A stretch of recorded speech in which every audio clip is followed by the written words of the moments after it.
लोग असहयोग आंदोलन और असहयोग आंदोलन का बिहार में जो दृष्टिकोण क्या प्रभाव पड़ा था उसके बारे में देखेंगे। तो सबसे पहले हम असहयोग आंदोलन कब स्टार्ट हुआ था? अगस्त 1920 में।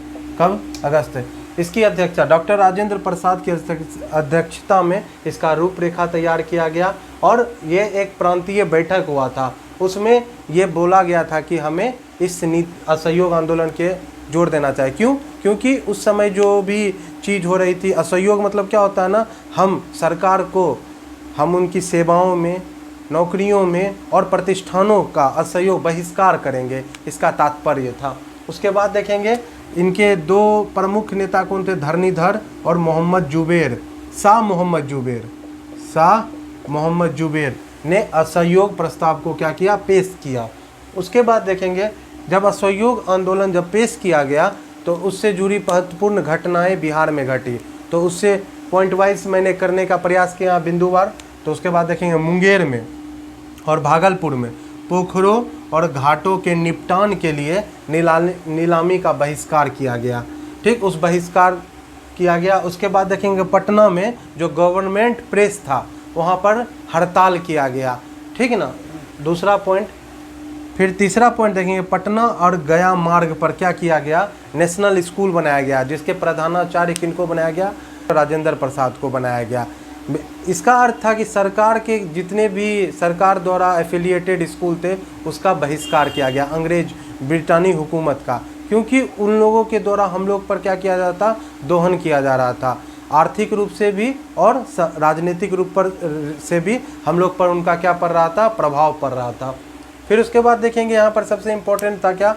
1 अगस्त 1920 को क्या हुआ था ना, तिलक की मृत्यु हो गई थी, बाल गंगाधर तिलक की मृत्यु हो गई थी। उसके बाद देखें गांधी जी ने 1920 दिसंबर में क्या किया था? बिहार का दौरा किया था। कब किया था गांधी जी ने बिहार का दौरा? 1920 दिसंबर में गांधी जी ने दौरा किया था। फिर देखेंगे तिलक की मृत्यु हुई तो सर्चलाइट ने एक अखबार है उस पर यह प्रकाश किया गया कि बिहार शोकाकुल है। क्या है? बिहार शोकाकुल है। ये किस में छपा था? सर्चलाइट में। ठीक, उसके बाद देखेंगे मार्च और अप्रैल 1921 में पुलिस हड़ताल हुआ। पुलिस हड़ताल जब हुआ तो इसका जो देखने के लिए हमको प्रभाव देखने के लिए मिला पटना, पूर्णिया, फिर उसके बाद चंपारण, फिर देखेंगे उसके बाद मुंगेर, इन सभी जगहों पर क्या हुआ? हड़ताल का बेहद असर देखने के लिए मिला। उसके बाद इसी समय असहयोग आंदोलन के ही समय दो महत्वपूर्ण स्थापना किए गए। वो है 5 जनवरी 1921 को बिहार नेशनल कॉलेज का स्थापना हुआ। 5 जनवरी 1921 को बिहार नेशनल कॉलेज का स्थापना हुआ। किसके द्वारा किया गया? गांधी जी के द्वारा किया गया। फिर देखेंगे 6 फरवरी 1921 को बिहार विद्यापीठ की स्थापना की। 6 फरवरी 1921 को किसकी स्थापना की गई? बिहार विद्यापीठ की।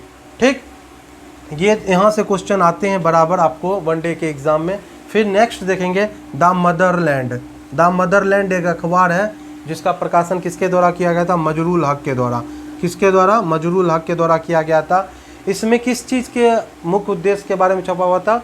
इसमें हिंदू मुस्लिम एकता और गांधीवादी विचारधारा का प्रसार था। गांधीवादी विचारधारा मतलब अहिंसात्मक तरीके से हम जो सरकार हम पर अनैतिक नियम बनाती थी उसका विरोध करना।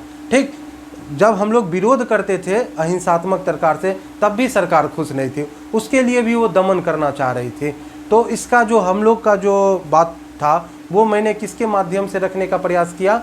तो कोई अखबार नेशनल अखबार को मैंने उस समय बहिष्कार कर दिया क्योंकि वो अंग्रेज द्वारा वित्त पोषित थी। तो नेक्स्ट हम देखेंगे डॉक्टर राजेंद्र प्रसाद के भाई महेंद्र प्रसाद ने असहयोग आंदोलन के दौरान राय साहब की उपाधि लौटा दी। तो ये जो असहयोग आंदोलन से जुड़े जो बिहार में इसका प्रभाव था उससे जुड़े महत्वपूर्ण बिंदु थी। आपको कैसा लगा? सुझाव कमेंट्स में दें। तब तक के लिए आगे के वीडियो के लिए आप बने रहें। बाय बाय, जय हिंद।